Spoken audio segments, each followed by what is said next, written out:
In answering this question, I would like to define the terminology meaning. Meaning here refers to importance and value. So, when we are asking what is the meaning of life, we are asking what value, what importance does life have?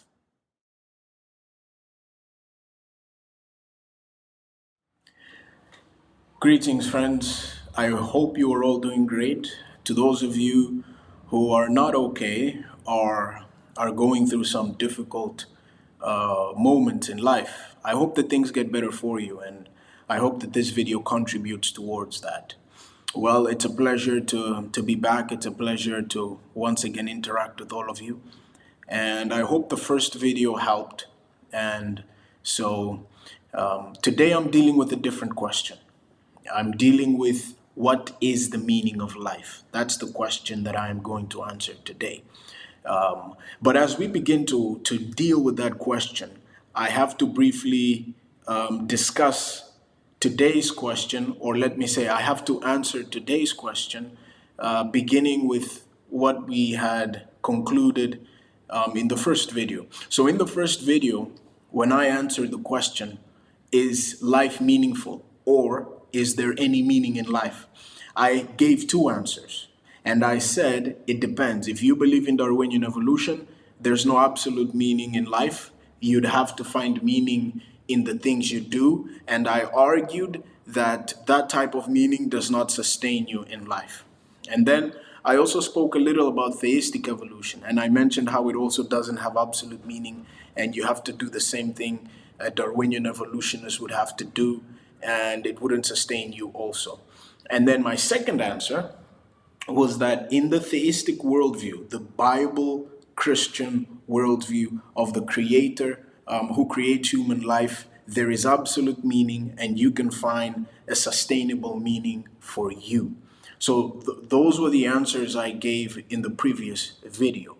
So obviously, in answering this question, what is the meaning of life? I cannot talk much about Darwinian evolution or theistic evolution because there's no absolute meaning in Darwinian evolution or theistic evolution, and the meaning we find in our work, which is recommended to compensate for the lack of absolute meaning in those two worldviews, does not sustain you. So let me say this: there is an apparent value to human life in the context of Darwinian evolution and theistic evolution. But that value doesn't work for the good of humanity. It's for the good of the process of evolution. Yes, I'm happy I expressed that in that way. It's the first time I really deal with this, and I think I conveyed it satisfactory, at least for me. But here's what I'm trying to say. In the Darwinian point of view, purely Darwinian point of view, and the theistic evolution point of view, natural selection decides who lives and who dies, and it favors the stronger gene to survive so that it can mix with another strong gene, and that way it continues to evolve and producing the best species. Probably, let me give an example. Hitler believed that Jews of Aryan descent were better evolved than Australians and Africans.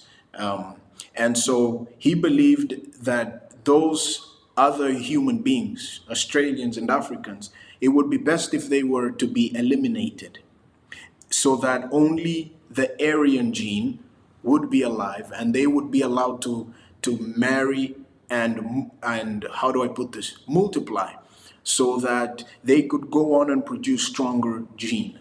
And that's sort of what natural selection does. It's one of the things that it does. And Hitler wanted to play the role of natural selection by eliminating all those Jews and intending to eliminate human beings from different parts of the world that he believed were less evolved. He also killed, they also eliminated people with mental problems, people who had physical problems, because they believed that they could not, they could contaminate the good gene, so they had to be eliminated. Now, in this process of multiplying and ensuring that the stronger gene mix with stronger gene so that they can continue reproducing, natural selection sort of ensures that that happens. And one of the ways that it ensures that that happens is by mating for animals and for human beings, sexual intercourse. That way you continue reproducing, so evolution goes on, because the more reproductions you have, the greater chance of evolving, and evolving at a faster pace you have. There are even scientists who are atheists who argue that we should redefine the definition of rape, because in the evolutionary perspective, rape is just a faster way to pass on the gene. Um, uh, they argue scientifically for that. So, in this concept of multiplying, there's a value that human beings have. But this value doesn't really work for their advantage. It works for the system to go on reproducing. So, women in this context serve to get pregnant and give birth. And men, because of their semen, then they gain their value also through that, in a way. So they have a value which actually contributes to the system. The human beings in the evolutionary perspective don't have an intrinsic value. Yeah, so that's what I wanted to deal with, on the side of evolution, Darwinian evolution and theistic evolution. Because I had dealt with that in the previous video, and I said that there was no absolute meaning. Now I am making the case that there is no intrinsic value for human beings. So when you go to the theistic concept, and when I say theistic, I'm talking about the Christian Bible. In Genesis 1:26, God creates human beings. He creates male and female in his image. In fact, the Hebrew terminology for image, excuse me, in Genesis 1:26 is telemnu, and it's in plural, with the ending nu. And that denotes that it was not only Adam, but it was also Eve who was created in the image and likeness of God. Now, the word likeness, it's also in plural. It's damatnu. And so we see here that both male and female are created in the image and likeness of God. I believe that from the biblical worldview, the Christian worldview, that is where the meaning of life resides. It's the fact that we are created in the image and likeness of God. And the word telem that is used there for image is used throughout the Old Testament in reference to statues that represent kings, gods, and there's one other element that I forgot. But yes, so it's an image that represents something. And in light of this semantic information and in light of the context, it's that human beings are created with God-like characteristics. In fact, who created the universe and planet Earth, makes Adam and Eve responsible for planet Earth. So God has responsibility, and he gives Adam and Eve responsibility. And, in their faculties, physical, spiritual, social, they reflect God. They can love like God loves, and they share certain characteristics that God also has. In another video, we can get into those details. I actually did my thesis for my undergraduate on Genesis 1:26. The meaning of life, first of all, begins when we realize that we are created in the image and likeness of God. We have an intrinsic value. Our value is not acquired through our appearance, through what we possess, through what we do. And remember, in the first video, I said that in the Darwinian evolutionary perspective and theistic evolutionary perspective, there's no absolute meaning. You have to derive meaning in your profession and in your work and the things you do daily, or at least one of the ways. In the absence of absolute meaning, you have to derive meaning in what you do, in your profession. And I made a case how that is not possible to sustain anyone through life, and life can get very challenging. And I made the case that that's not enough. But through the theistic worldview, you have an intrinsic value. So I don't need to find value in my work, you know? Or let me say that it is important to do something you love, to work in an area you love, but I have absolute value. I am created by God. There's meaning to my life.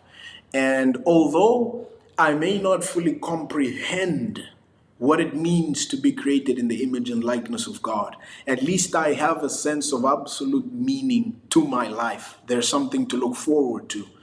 And I'm tempted to talk about purpose because there's this connection with the meaning of life and the purpose of life. And when I'm speaking of what's the meaning of life, or I'm dealing with what's the value of life, what's the importance of life. And I believe it's in Genesis 1:26 for the biblical perspective. I haven't quite figured out, how do I put this, the best way to convey this, and that's okay. That's okay. We don't have to have the complete answers for everything. We just have to have the essential. And I don't want to get into the detail of purpose because I see a connection with purpose, and I'll deal that on the last video. So the meaning of life is found in Genesis 1:26, and that the fact that we are created in the image and likeness of God, that gives meaning to our life. That gives value because we are created in the image and likeness of the greatest being, the supreme being. You know, when you look at the Enuma Elish, the Babylonian narrative it's not completely on creation. It has other information. Tablet 6 describes how human beings are created. And human beings there are created with the blood of an evil god called Kingu and sand. So sand and the blood of an evil god is mixed to create human beings. That doesn't give intrinsic value.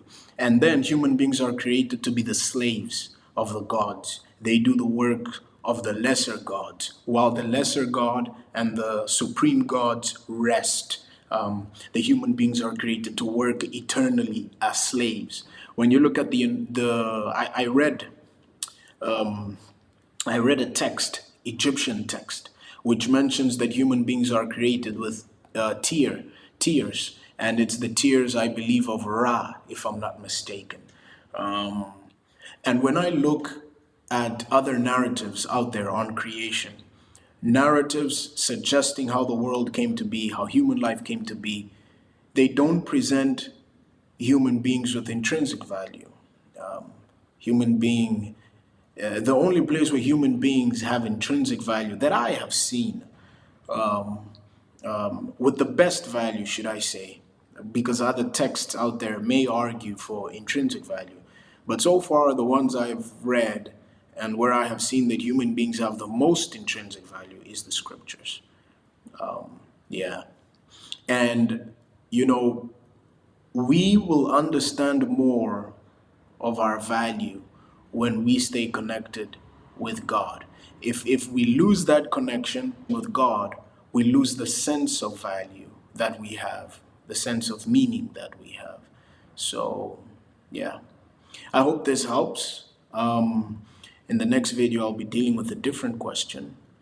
And I hope that you tune in for the next one. If you have questions, leave it on the comment section or send a message to Ahija Ministry on Facebook, and I will respond to you.